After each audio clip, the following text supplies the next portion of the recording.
All right, so I've been using this planner now for about 3 weeks. It's the High Performance Planner from Brendon Burchard.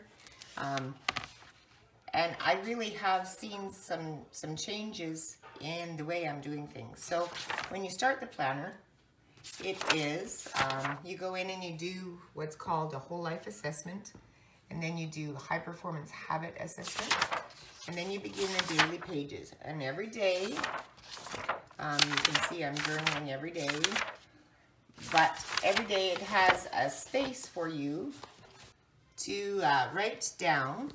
Now what Brendon suggests you do, and this is what I do, is write down each day all of your appointments, and then that gives you a place to stop and think how you want to be during the appointment, what you want to bring to that appointment, how you're going to be your best self. And then in the morning, there is a place to do the morning mindset, and I'm finding that this is really crucial to me to get my day off to the right start. So I answer all of these questions depending on the day, what I'm doing, and who I need to be on my A game for, and exactly what I've got coming up. And then it's got an area for a message to myself, top 3 goals that you're working on, top 3 tasks that you're working on, and then people that you need to connect with. At the end of the day, you assess how your day went with this evening journal. And you go through and you answer the questions, and I like this one, and sometimes it's hard to fill out that last question 6. If I was a high performance coach, I could tell myself this statement about today. Sometimes that's hard to fill in because sometimes you don't know exactly what to say. And then you rate yourself 1 to 5 on the 6 key areas: clarity, productivity, energy, influence, necessity, and courage. And then at the end of each week, there is a weekly assessment where you go through and you review what's happened in the week, 3 best things that's happened through the week, what you've struggled with, and then you do a weekly life review where you rate all of these 10 areas and you score yourself and you see how you did so that you've got something to look back on.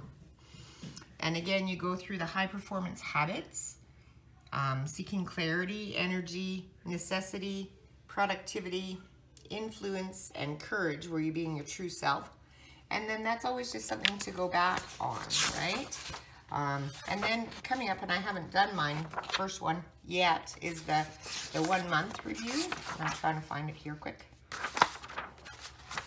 There you go, monthly reflection. And it's kind of the same thing, monthly reflection. 3 things I learned about myself, 3 things that I made happen, 3 things I learned about others, my gratitude, and then your yearly goals and your 3-year goals. And then you go through that whole life assessment that you did in the very beginning, and then you can check and see if the scores that you gave yourself are different, you know, in a 30-day period. And that's just a good way that you can continually go back and review how you're doing. How you're doing on your goals, how you're doing on becoming your best self, how you're doing on everything. And I just find it so valuable. I've really, like I say in the blog, I've increased my performance by about 40% for things that I've put out in regards to stuff that I was just kind of putting on the back burner because I didn't have time. I've actually been busier with appointments for my other business. So I've been out with more clients, and I've had appointments for my kids, and I've had all sorts of things, and I've managed to get it all done. So that's what's key. And I really believe that this is the thing that's helping me. Every day I'm filling it in.